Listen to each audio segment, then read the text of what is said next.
Hi, my name is Jeremy Mercer. I'm the CEO of Matador Capital, and I invest in Class B and C industrial assets in the Texas and Oklahoma markets. And today I'm here to talk to you about two really important factors that come into the determination of buying a commercial asset, and that's cash on cash versus the cap rate. A lot of people hear cap rate all the time in commercial real estate investing. What's the cap rate? A lot of investment brokers try to sell purely on cap rate.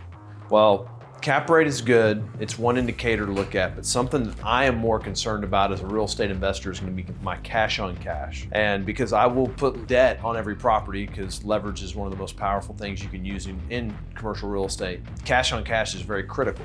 If you haven't seen my video on cap rate, I'll walk you through that. But essentially, if I purchase a property for $1 million and it produces $75,000 in net operating income before debt service, then I have a 7.5% cap rate. Sounds pretty decent, right? Well, I'm gonna put debt on this, and with the changing debt markets recently, let's see how that really impacts it. So let's say I was buying this property in January this year. We're in 2022. I buy the $1 million property. I have a lease in place that pays me $75K NOI, 7.5 cap. I'm gonna put $200,000 down, and then I'm gonna take a loan out from the bank at $800,000. Well, let's say interest rates at that time were around 4%. Okay, 4% debt service on a 25-year amortization on this loan is going to be approximately $51,000 a year. So now I need to determine what my cash flow on the property is going to be. So on 4% debt, my cash flow is my $75,000 in NOI less my $51,000 in debt service. That gives me $24,000 of cash flow. That money goes in my pocket.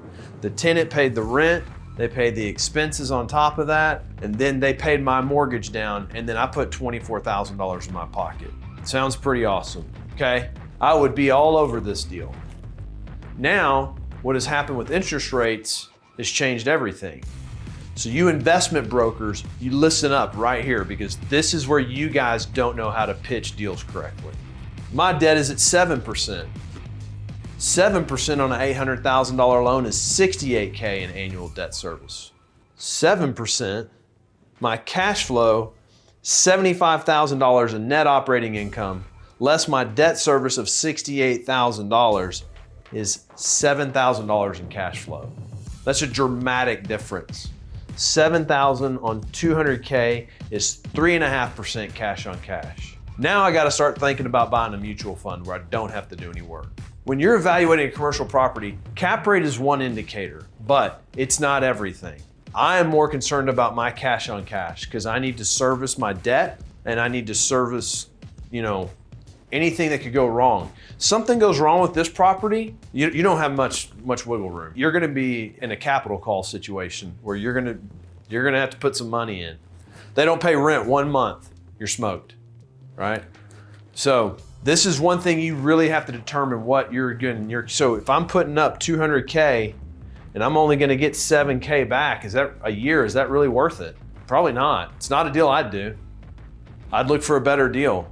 This is a real reason that there is now what's called a spread in the bid and the ask. And I'm gonna go over the bid and the ask with you here in another video, but this is something that sellers are not equating right now. This is not coming into their calculation of what their property is worth versus what an investor can pay for it. Always make sure you understand what your cash flow is really gonna be on a property, because at the end of the day, that's what's gonna help you weather the storm, because the bank doesn't care if your tenant pays or not. You're gonna be on the hook for the note.